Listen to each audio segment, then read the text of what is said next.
So you've been in a slump before, right? When you have no energy, no motivation, and you spend most of your day doing mindless, pointless things, to the point where even you're getting sick of yourself. Well, in today's video, I'm gonna show you my routine on how I get my shit together. And it starts the night before. With a lemon, actually. In doing my research on how to start your day on the right foot, I learned that drinking water with lemon and sea salt first thing in the morning sets your body up for success. Lemons help boost your immune system and acts as an antioxidant, which helps your body deal with stress better. Sea salt, on the other hand, allows the body to absorb the water more efficiently and helps boost your energy levels. Think of this combo as a natural coffee, which is why this is my drink of choice first thing in the morning, and that's why I prepare it the night before. After I'm done making my drink, I usually like to wind down with some meditation. My favorite essence is Peppermint Halo from Sage. I am obsessed with scents like peppermint and eucalyptus as it makes me feel relaxed yet uplifted. I kind of go ham with the amount of drops I put in my diffuser, but that's because I leave it on all night long. In terms of the actual meditation part, my favorite app to use for guided meditation is Headspace. Lately, I've been really enjoying their daily features, as it's always nice to switch things up here and there. When I've had a bad day or a bad week, I always like to meditate as it helps calm me down, enhance my own self-awareness, and helps me control any anxiety I may be feeling. Once I'm in a better state of mind, I like to read a motivational book to get me pumped about the next day and to inspire me to get out of my rut. Because I'm trying to be more minimalistic, I use Kindle on my iPad to read my books. Last but not least, I always journal before I go to sleep. In my journal, I actually put the 10 life lessons from one of my favorite motivational speakers, Jay Shetty, including my favorite quote, which is "Don't judge your life by a day," to remind me that just because I've had a bad day doesn't mean that I have a bad life. My journal is where I write everything that I'm grateful for, my intentions for the next day, and the things I would like to attract in my life. I also like to write blessings for others, so even if I didn't accomplish anything during the day, I at least know I went to bed doing something positive for someone else. Because I'm super bad with waking up in the morning without hitting snooze, I put my phone far away from my bed. Because I'm extra motivated to wake up and get my day started, I write down a note for myself in the morning and 3 things I want to accomplish to prevent me from hitting snooze. I also like to put my workout clothing nearby so I'm more likely to change into them and feel more put together.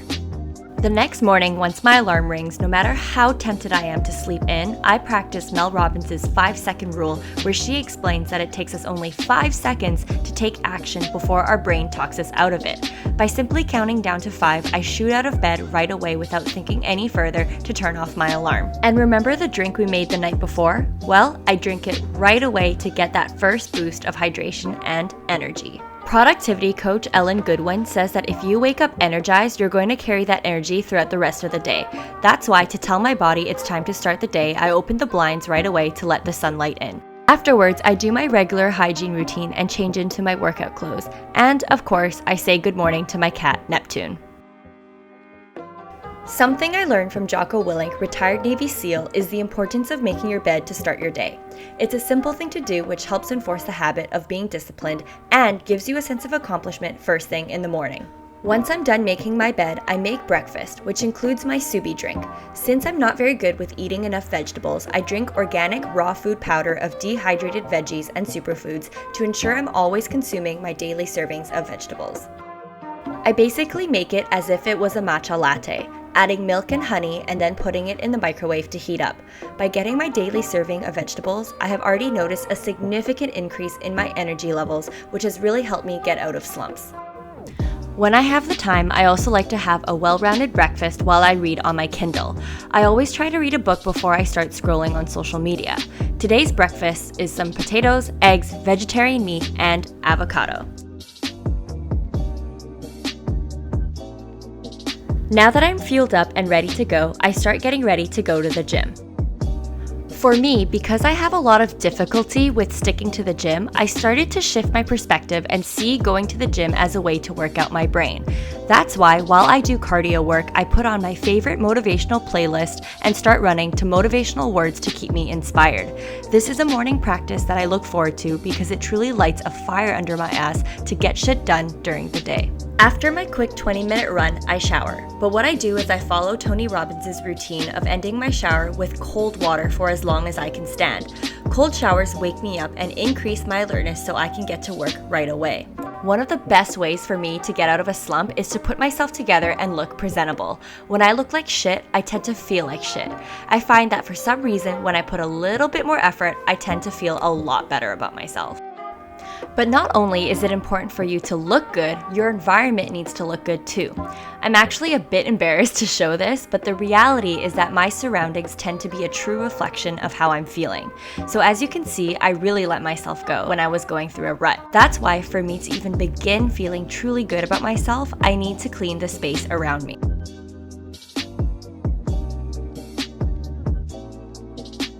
And guys, it looks like my cat approves too. As you can see, once you clean up your environment, you start to have some more mental clarity as there is way less clutter in your space. By tidying the space you spend the most time in, you can have more time feeling relaxed, clean, and put together. Now that I feel way better about myself, I want to spend some time writing some affirmations and key reminders for myself. I find that when you're in a rut, it's easy to self-loathe and think about all the things that are wrong with you. That's why to get out of a slump, I like to remind myself of boss-ass things that I've accomplished in my past to give me a good confidence boost and the reassurance that I have the strength to get through any hard times that I'm faced with. What also helps is having a vision board that I see every day to remind myself of all the big goals that I have in my life. Even if I find myself in a slump, having these visual representations of my dreams reminds me of my why to keep moving forward. If you would like to see a video of how I made this vision board, make sure to give me a thumbs up below. Hey guys, so you've made it to the end of the video. I hope you guys all enjoyed it, and I think my cat is just... Neptune, what are you doing? The things that you saw in this routine video aren't things that you need to do step by step. Choose one thing. Choose one thing that's gonna make you feel better, that's gonna make you feel put together, and trust me, once you do that one thing, the second thing will follow, and then the third. And if you fall off track again, just remember that you have the power and you have the control to change your situation at any time. And so that's what I'll be leaving you with. I hope you guys enjoyed the video. Make sure to subscribe if you like my content, and I'll see you in the next one. Best of luck in your own journey, and goodbye.